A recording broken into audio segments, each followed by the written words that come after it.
Hello everyone. In our first week, we're going to discuss the history of Old Testament theology and also some methods in Old Testament theology.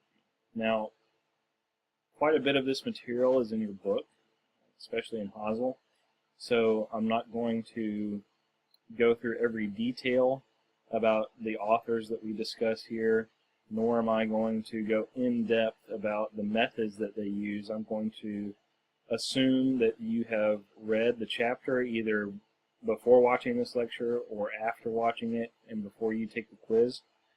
But I want to give you what I hope is a simpler overview of the history of Old Testament theology, because at least when I read Hazel, it's very easy for me to get lost in some of the details. And so what I want to do for you in this lecture is give you a sketch of where Old Testament theology began,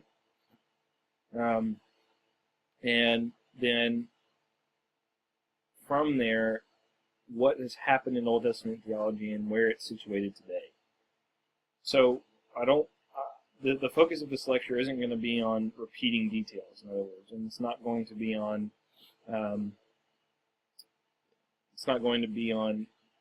just regurgitating what you read in the chapter, but instead what I want to do is, again, give you a broad overview of what has happened in Old Testament theology so that you can place those details that are in the book into a better framework.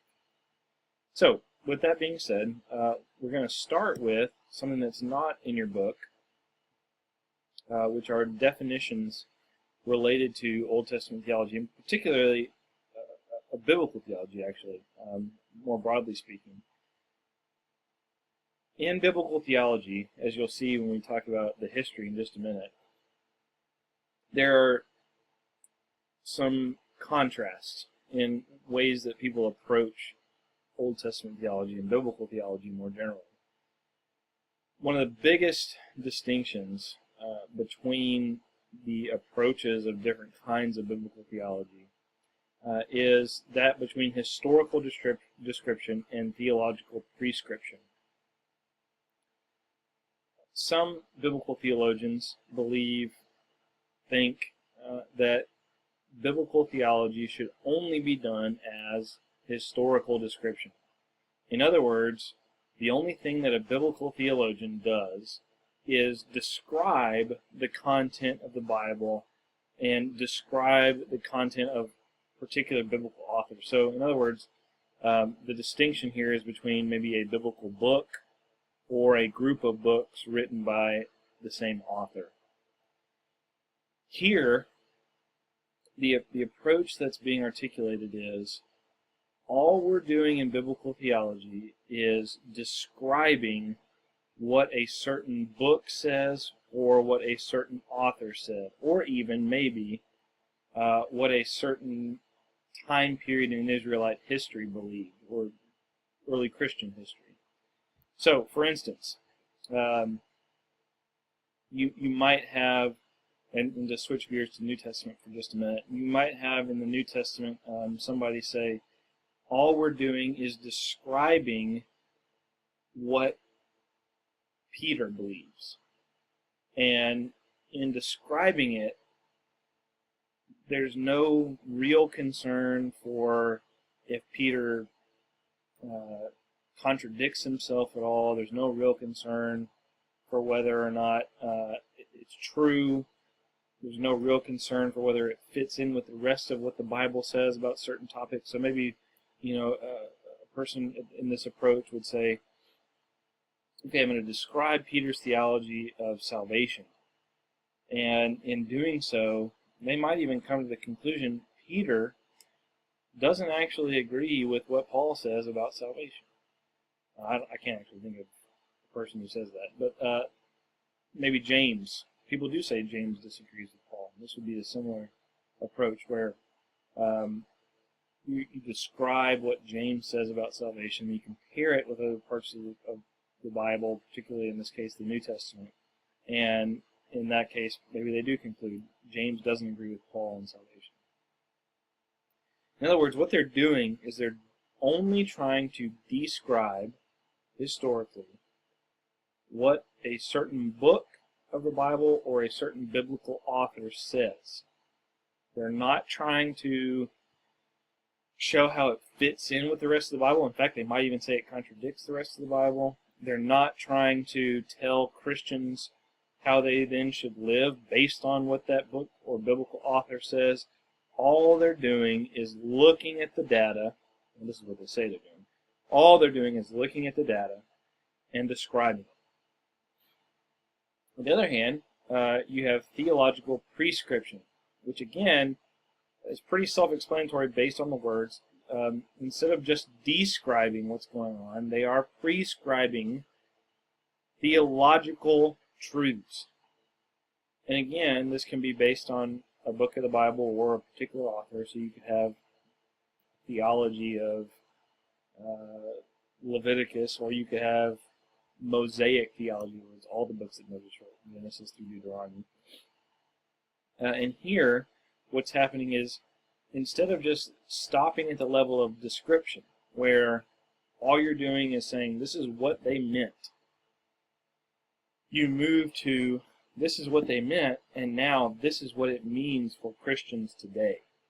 So instead of just describing historically what a particular author believed, you are instead also going beyond that to say, the truth that this book or this author is proclaiming is true now, and this is how it affects you. So it's prescription as well as description. Now, I should say that not all who hold to the historical description view think that particular biblical authors contradict other biblical authors. There are conservative scholars who hold to this type of biblical theology, and what they would say is, if they are conservative, they're not trying to show that particular books or particular authors contradict others, but what they do say is, no, the task of biblical theology is just to describe. If you want to talk about prescription, if you want to talk about theology, that's the task of systematic theology. And we'll talk about that distinction in just a minute again. So I don't want to give you the impression that everybody who goes for this approach is thinking there's contradictions in the Bible, because there are some conservative scholars who still hold to this type of approach. But by and large, most evangelical Christians think today are on board with the theological prescription approach. So those are some important distinctions to make at the very beginning, and we'll see those distinctions the whole way through. As we go through the history of biblical theology and as we go through methods, we will continue to see this pop up, this very distinction. Is biblical theology a task that is just for description of what a book or an author says, or does it go beyond that to prescribing truths about God, truths about humanity, truths about salvation, actions that need to be taken by the reader? Does it prescribe and not just describe? This is a distinction we're going to see throughout our discussion of both history and method. Moving on to history then, we see this distinction between historical description and theological prescription with Johann Gabler, who is credited with making the distinction between biblical theology and systematic theology. As you read in Hosel, you'll see that he wasn't the first one to make this distinction. Nevertheless, his address in 1787 is considered the watershed moment of biblical theology as a discipline. And in that address, what he says is, there is biblical theology on the one hand, which is purely descriptive. It is attempting to describe what a biblical author or a biblical book says, and in doing so situates that book or that author in their historical time period, versus a systematic approach, systematic theology, and what he would call dogmatic theology, where You're not trying to historically describe what a biblical author meant, but you are saying, what does the text mean today, and in an organized fashion. In other words, they're taking disparate verses from all of Scripture and putting them together and saying, this is what this means now for the doctrine of the Trinity, whereas in biblical theology, you're just taking one book, not a bunch of books, and describing what it means and sticking to what it meant in that time. For Gabler, biblical theology was a discipline for the academy. It was considered to be a scholarly discipline by him, whereas systematic theology is for the church. It is something that the church does. It doesn't have much to do with the academy. So there's a very sharp distinction in Gabler's mind between systematic theology, or biblical theology, and systematic theology. Now, Gerhardus Voss is totally different. We're going to see this distinction between Gabler and Voss, again, sort of like we saw the historical description, theological prescription distinction in the last slide. That's sort of parallel to the Gablerian strain of biblical theology and the Vossian strain of biblical theology, which we're going to talk about in just a minute. Those two contrasting approaches run throughout the history of biblical theology. So Voss doesn't believe that biblical theology is just for the academy, and he doesn't believe it's just descriptive. He believes it's for the church and it's prescriptive. But the distinction that he makes between biblical theology and systematic theology is biblical theology draws a line through the biblical data. In other words, from Genesis to Revelation, how does a particular theme progress? For instance, the temple. We see the temple in the garden in Genesis 1 and 2. We see the tabernacle with Moses. We see the temple with Solomon, and then we see the presence of God realized in the flesh with Jesus Christ. And then we get to the end where Revelation 21 and 22, the garden is restored and renewed, and Jesus is in the midst of his people on earth. So you see this thread of temple, God's dwelling, traced in a line through the biblical material. Systematic theology, on the other hand, draws a circle. So there's a circle around the biblical data, and that circle is systematic categories. Is one of the systematic categories. So, for instance, you might draw a circle that is the doctrine of creation. And in that circle, what you're going to do is you're going to take different verses and throw them in the circle. So you're not moving from Genesis through to Revelation. Instead, you're saying, let me collect all of the verses I can think of that have to deal with creation and putting them in this circle of the doctrine of creation, and then trying to make sense out of that data. So instead of moving from one end of the canon to the other, you're coming to the canon with a category and trying to see which verses fit in it and how they fit together. This is a popular way to describe it. If you were in my biblical theology class, we would talk a lot more about that, and I would give you some different ways to think about it. But nevertheless, this is historically how biblical theology and systematic theology have been distinguished. It's the same sort of distinction as we saw on the last slide. Historical description, Gabler, on the one hand. Theological prescription, Voss, on the other. So, in your book, Hazel goes through a history of biblical theology that we've just talked about Gabler's address here. I want to talk for just a second about the pre-modern period, because in the pre-modern period, these distinctions didn't exist. Augustine does talk about tasks a little bit, but by and large, in the pre-modern period, everything fits together as a coherent whole. exegesis is a part of biblical theology, is a part of systematic. And they don't even talk that way. It's just when you're trying to figure out what the Bible says about the Trinity, you need to exegete texts. You need to look at how the biblical canon fits together in a line, the narrative, the economy of Scripture. You need to collect all the different verses and put them together. You need to do all these things together. And that is the one task of Christian theology. They didn't separate it into different bits and pieces. With the Enlightenment, though, what you get, and this is the Enlightenment period, 1600s or so, what happens is you have this break from tradition, where what scholars want to do is say, I need to come at data with just my reason and my senses.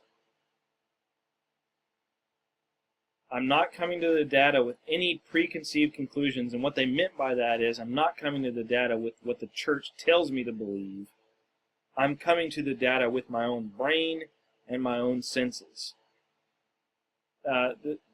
Bernard Spinoza is the famous proponent of this type of approach, and Spinoza is primarily dealing with biblical interpretation. How do I come to the Bible and interpret it? And then later on with Gabler, what you have is not just how do I interpret particular texts without the lenses of Christian theology, but how do I do theology without the lenses of Christian theology? How do I make a break from church tradition, church belief, dogmatics, doctrine? How do I do theology without doctrine? And that's what Gabler is after with his distinction. This leads to Christopher Stendhal's distinction between what it meant and what it means. So biblical theology is after just what it meant at the time, not what it means for today. And all of these things sort of fit together. Alongside of all of those is the rise of the historical critical method. What tools can I use that pay attention to my reason and my senses, and that don't take into account previously held Christian beliefs? The historical critical method is a method of biblical interpretation. And again, if you were in hermeneutics with me, we'd go into this at much greater length.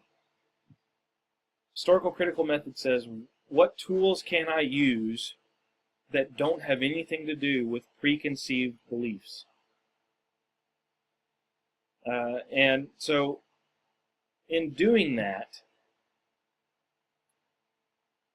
what's happening is you have all these different approaches that are trying to get at theology without Christian theology.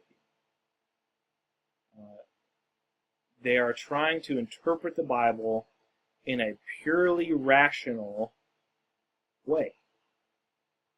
Now, again, if you're in hermeneutics with me, we talked about the fact that everybody has presupposition. Nobody comes to the text with a clean slate. But this is what everybody's after, is trying to get at the text with a clean slate. I'm not coming with my previously held beliefs.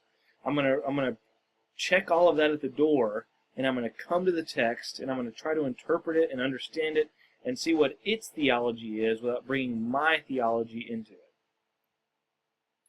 So that's what gave rise to biblical theology with Gabler and with Stendhal. Both Spinoza and his predecessor, or his progeny, the historical critical method, gives rise to Gabler and Stendhal.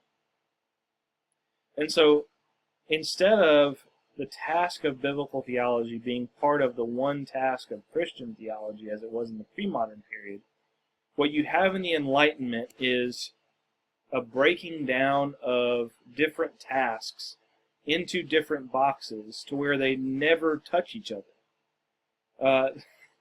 When I did premarital counseling with my wife, the church that I did it at made us read a book called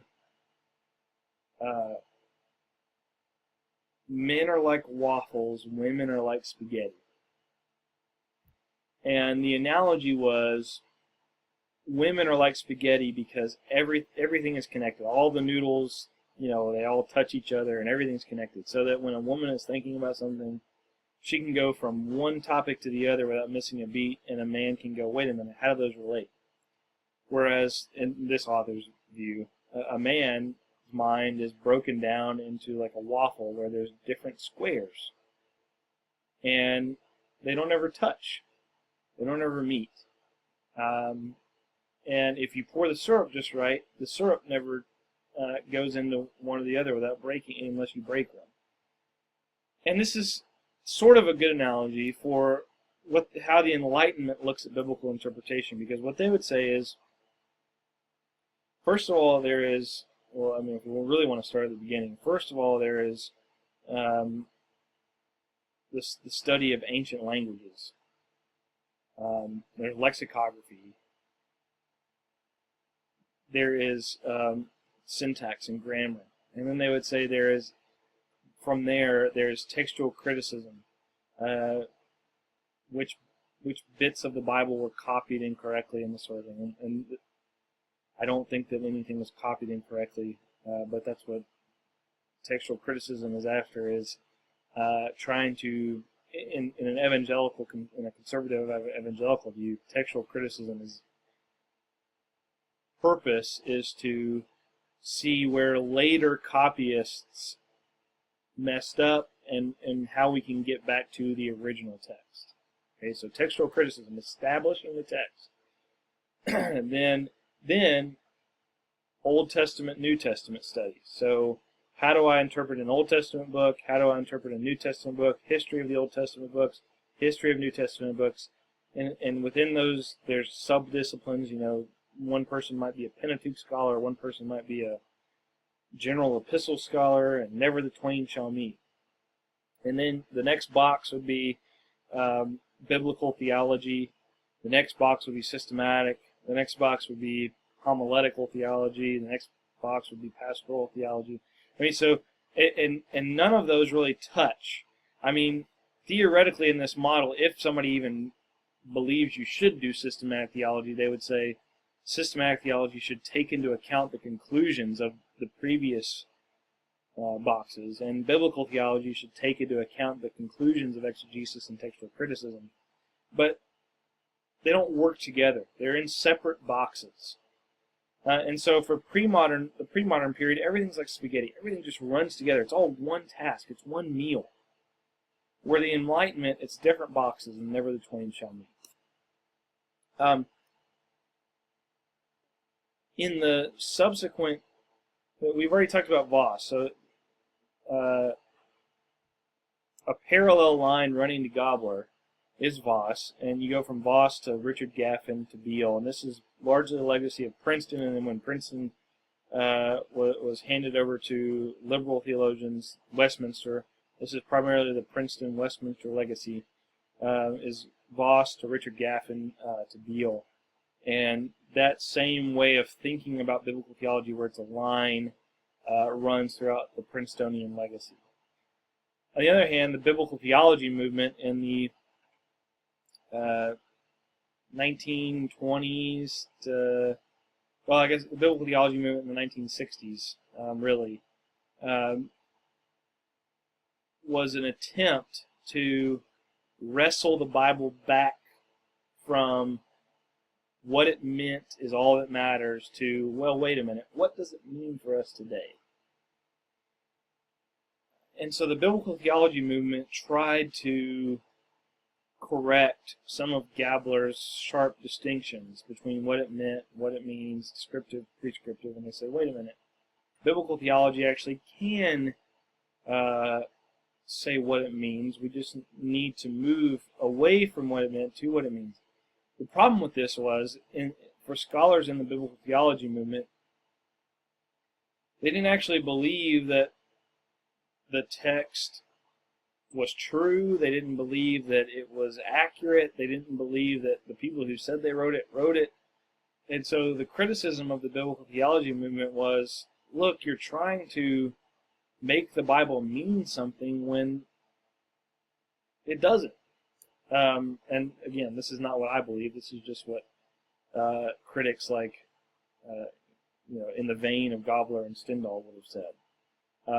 So you have the biblical theology movement that tries to wrestle back Gabler and eventually fails. You have the Princeton legacy, which never departs from really pre-modern exegesis, other than, I guess, making a distinction between biblical theology and systematic theology. So again, these are parallel tracks.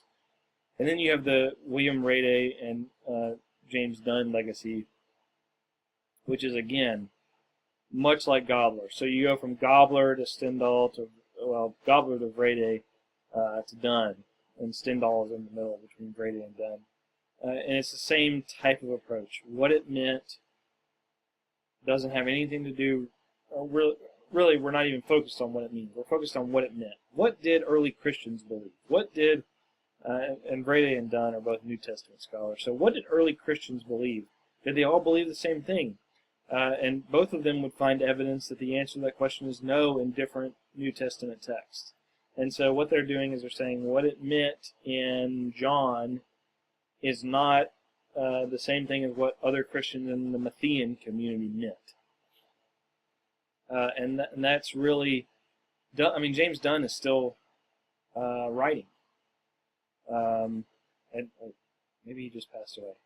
In any case, he has recent stuff out. And this is the approach that he takes.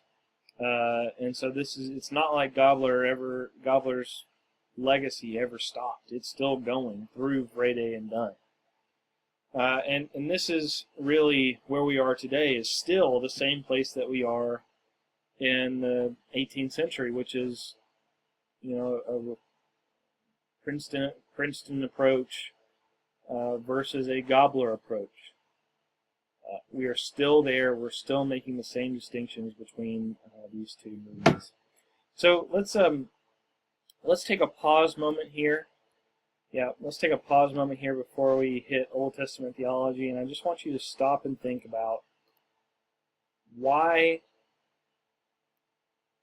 as evangelical Baptist Christians, we don't just believe that the Bible is, that biblical theology is purely descriptive, but why it is also prescriptive. In other words, when you do biblical theology, when you do Old Testament theology, why should it stop? Why should it not stop at description, but also move on to prescription? Why is Gerhardus Voss and Richard Gaffin and G.K. Beale, why are they right to say, no, biblical theology is also prescriptive and not just descriptive? So take a minute to think about that, and then we'll move on. Okay, so now let's move more particularly into the history of Old Testament theology. I don't want to take this time to repeat what you're going to read or have read in Hazel. So I'm going to try to sketch this history for you using these outlines. Sorry about this Dropbox symbol. I don't know if you can see it or not. I guess that's a new thing Dropbox is doing. I don't want it to do. But anyway, so what I want to do is provide you with a sketch of Old Testament theology to try to give you a better sense of the outline of things that have happened. And hopefully, from the last few slides, you've gotten the sense that there are two running tracks of biblical theology. What it meant is all that there is, this descriptive track on the one hand versus a confessional prescriptive track on the other, Gabler versus Voss kind of thing. And we'll deal more with the particulars within those tracks here, but that should give you a very broad outline, and we'll try to give you some more particulars here that will help you navigate the chapter. So first of all, Hazel mentions these hermeneutical precursors with Semler, Ernesti, and Gabler, and these are important because what's happening, particularly with Semler and Ernesti, is the rise of the historical grammatical approach, and what's going on here is an attempt not on a biblical theological level like Gabler, but on a verse-by-verse level. So sort of the preceding step from a biblical theology dealing with individual verses, trying to limit the biblical text's meaning to what it meant in the time period of its writing, and only to one meaning. And again, if we were in hermeneutics, we talk about this a lot. But for now, what I want you to hear is that similar in Ernesti, on a verse-by-verse level, we're trying to limit meaning to what it meant and not look at what it means. And with Gabler, you have that same distinction, what it meant, what it means, descriptive, prescriptive. In that vein, you have the beginnings of Old Testament theology with purely historical Old Testament theologies, namely Bauer, the first one to write one of those.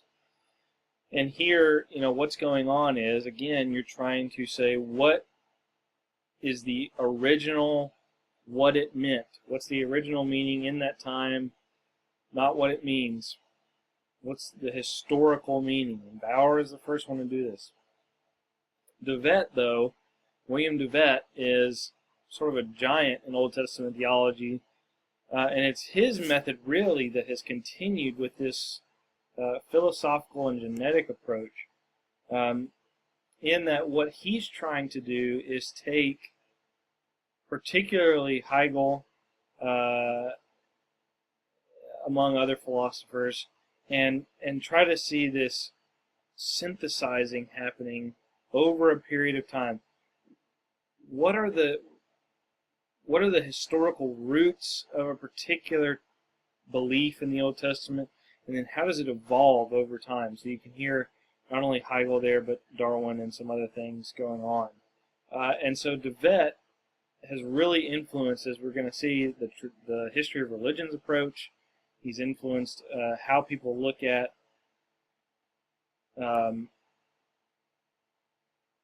how topics in the Old Testament develop over time. De Wet is a bigger figure than most people, I think, realize. Everybody goes to Wellhausen, which we'll talk about in the next slide for Old Testament theology. But de Wet is the first one to say, let's look at how these things developed over time, and let's look at the layers and see how they're synthesized and then produce what we have now. And this is really where Wellhausen comes in. So this is in German, the History of Religion School is what that says in English.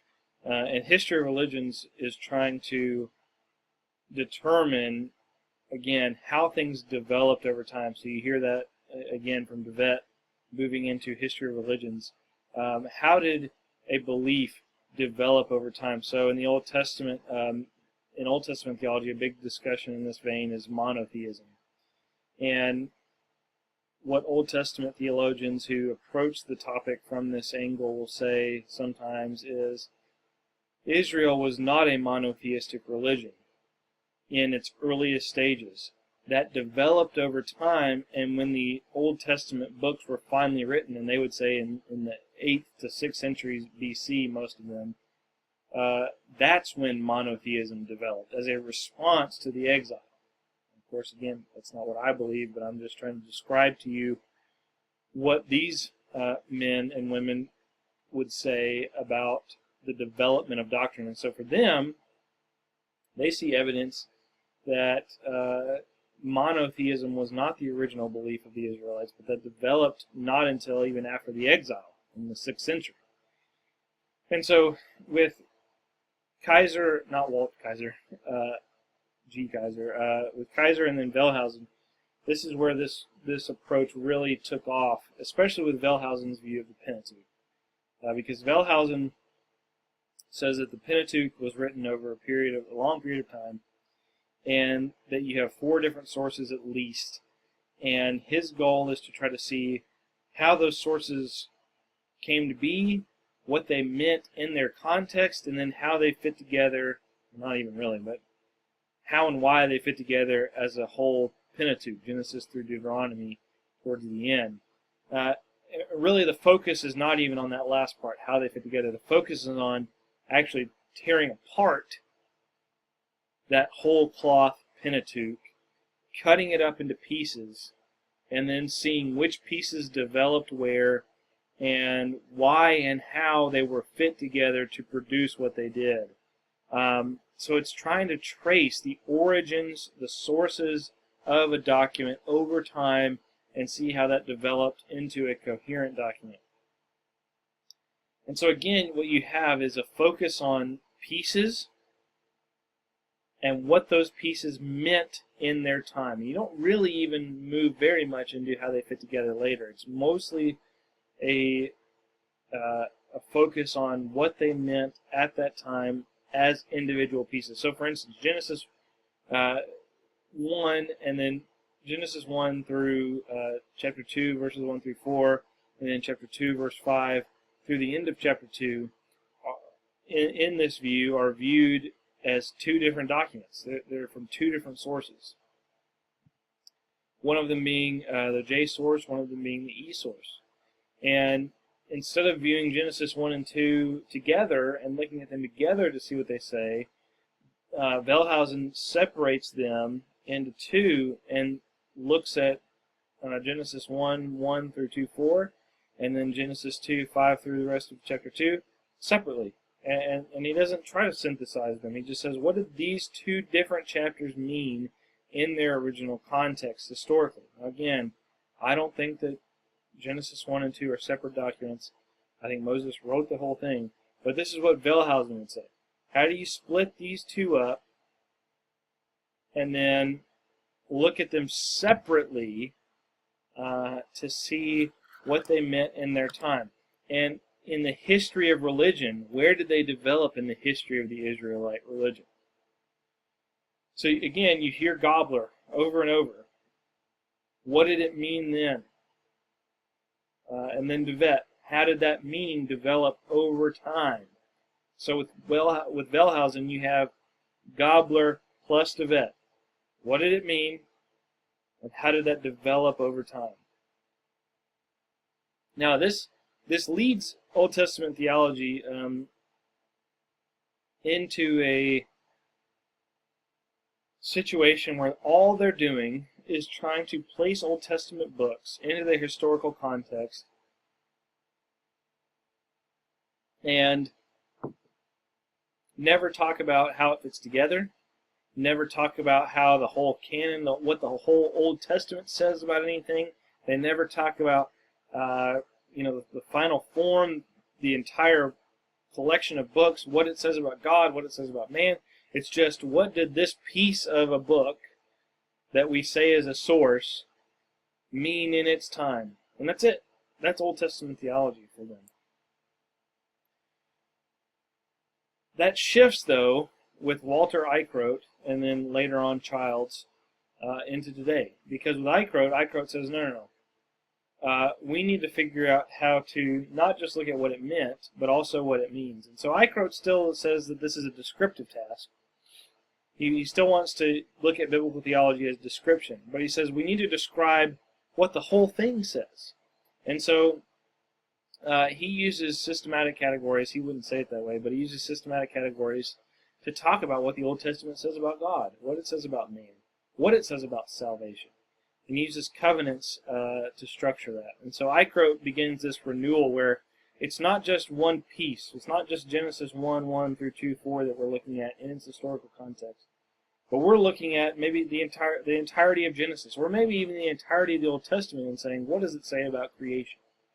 Brevard Childs, in our day, I mean, really he was writing in the 70s, 80s, and 90s, but he just died in the last decade. Brevard Childs has done a lot in our day to renew Old Testament theology as well. And Brevard Childs says we need to stop looking at just these sources. We need to look at the final form of the canon together and say, what does this final form, what is this final one book called the Old Testament? What does it say about creation, God, man, salvation? And so with Eichrodt and with Childs, you have this, and everybody who's sort of in their lineage, you have this renewal of Old Testament theology where it's not strictly limited to sources when looking at what individual sources meant at that time. But now we're looking at the whole thing, all of it together. It's still descriptive, both for iCrota and for Childs. It's still descriptive. It's still what it meant. But they're trying to synthesize the whole canon and say, what did the whole canon mean at that time? So, at the end of this, we're at the end of the lecture, and again, that was sort of fast for an entire chapter of Hazel, but I want you to take a pause moment again.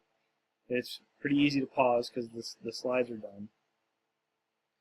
And I want you to think to yourself, not just why we should think about what it means. So last pause moment you talked about, or you thought about, why does it matter what it means? Now I want you to think about how those two things fit together. How does what it meant fit together with what it means? Are they the same thing? Are they different? How do they relate to each other? So think about that as we finish this lecture, and as we are going to move into method. That's going to be an important conversation that we continue to have in our next lecture on method in Old Testament theology.